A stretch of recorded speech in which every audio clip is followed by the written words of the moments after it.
My name is Tim Boys with Motor City Technology, and I'm going to be showing our cloud solution. We call it Motor City Cloud. All of our access to our cloud solution, which is basically our traditional server environment that's located off-site somewhere, we access it through this web portal. It's really nice because it solves a lot of problems for us, the biggest one being if we have remote users, we have people that are off-site, how are they going to access our data? So I log into the portal and I can grab any of the applications that we have published, any of our files. Obviously I've got some news information over here, but this is a completely configurable web top that we have. So if I want to access Word, for example, everybody's familiar with Word, I can access it through the portal, and it appears that it's actually running on my machine right here, but it's actually running in our cloud off-site. So here I am with my Word document, and I don't have any delays. It appears that it's actually running right here on my machine. What's really nice about this is I can go out and I can save my document, and I've got my drive letters and mappings. These drives actually exist in the cloud with this environment, but I can also access files that are on my local drive. So if I happen to be on a machine that I've not logged into before, I work on a document, somebody else works on a document, I can actually load that into our cloud environment. There's a couple other nice things about this. If I happen to be connected and my internet connection goes down, or I lose power, or I have a problem with getting to my information, it's actually still running in the background. So if I were to just close this,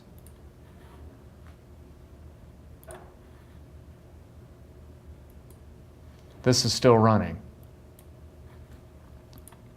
When I reconnect,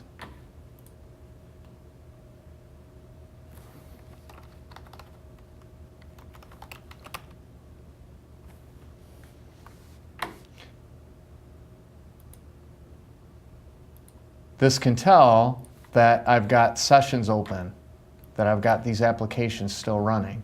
It's really nice because there's a continuity there. I'm not going to lose information. Also makes it really nice because I can start working on a document, on an application in one location. I can leave physically and go somewhere else and start up right where I left off when I reconnect. So it makes it really handy. In fact, when I log out normally, which is this is what I would do in a normal situation, I have the option to select what I want to do with the applications I have running. So if I wanted to work on it somewhere else, I would actually select log out without closing the programs. So it leaves the applications running so I can pick up elsewhere. I'm going to close all of them right now. It's going to give me the save prompt, just like I were shutting down my machine if I were running Word locally. It's going to close all my applications. Another thing that's pretty common is if I happen to be in a situation where maybe I want to print. That's been an issue for remote users. We've had to do a lot of things for remote users in the past. Well, this will automatically, as soon as I connect, as long as it's a Windows computer that's connecting, it will automatically take any printers that I have installed and it will make them a selectable printer in my application. So if I'm in Word here, and I go to print, I've got my local printer right here. Even though, again, this Word doesn't exist here on this computer, it's running in our cloud environment. I can open up other applications. I can go to Excel. This is my Excel workbook. This happens to be one that I was testing before, and again, it's reconnecting me. It's still open. So until I actually tell it, I want to close this document and I don't care about it anymore, it's still going to be running. So it kind of removes the issues that we've had in the past with remote access and continuity. A lot of people are familiar with other ways to access their data. The problem is none of them really account for service interruption. If you have an internet disconnect, if you have a power disconnect, this kind of gets around all of that. Another nice feature that we have that's set up right here is I have the ability to, through a different application, there's a single sign-on module. This is actually my Facebook page. Everyone's familiar with being able to save your login credentials for websites in your web browser. But what this has actually done is this isn't saved in my browser, it's actually saved back to the portal.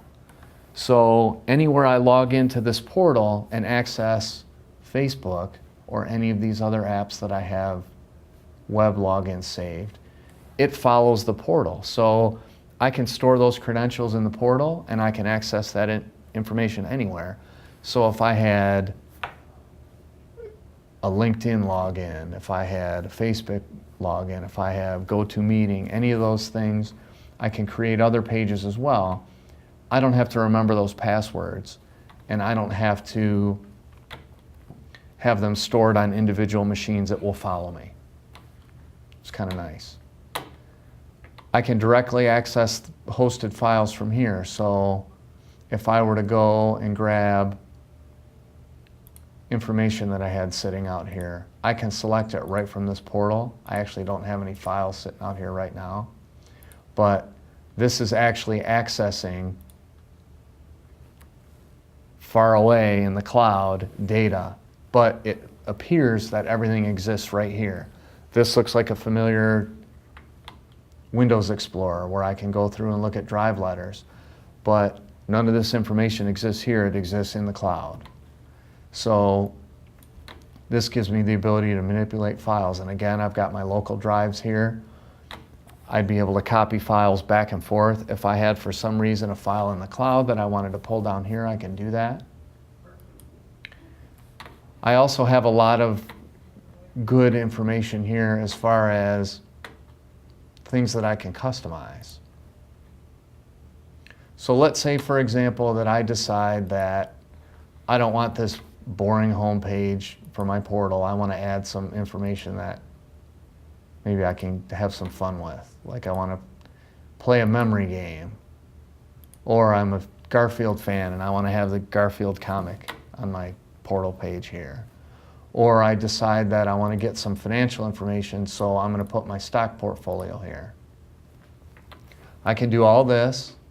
I can save the changes, and it's persistent wherever I log in. Let's say down the road, though, I decide that this is really kind of cumbersome for me and this isn't what I want, and I want to remove everything and put it back to the way that it was. I have the ability through self-help to put my layout to the default. What's really nice is there's a lot of information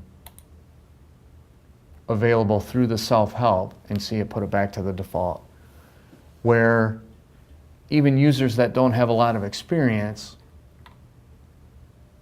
have the ability to correct most issues without having to contact anybody. So that's a big plus for us because there's not really a lot of training that goes on. Once you give somebody access to this portal, people are familiar with, I can go to Word, I can go to Excel, I can go to Outlook.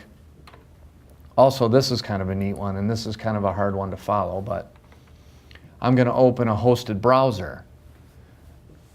This Firefox is going to be hosted Firefox, which means it's not running on this machine. So if I had a lot of bookmarks that I wanted to throw out here, something again that I wanted to be consistent through multiple login locations, I can do that through this browser. So This browser here, this Firefox, is running on this machine. This one is not, and they look effectively the same. It's really nice because you can control the environment as well.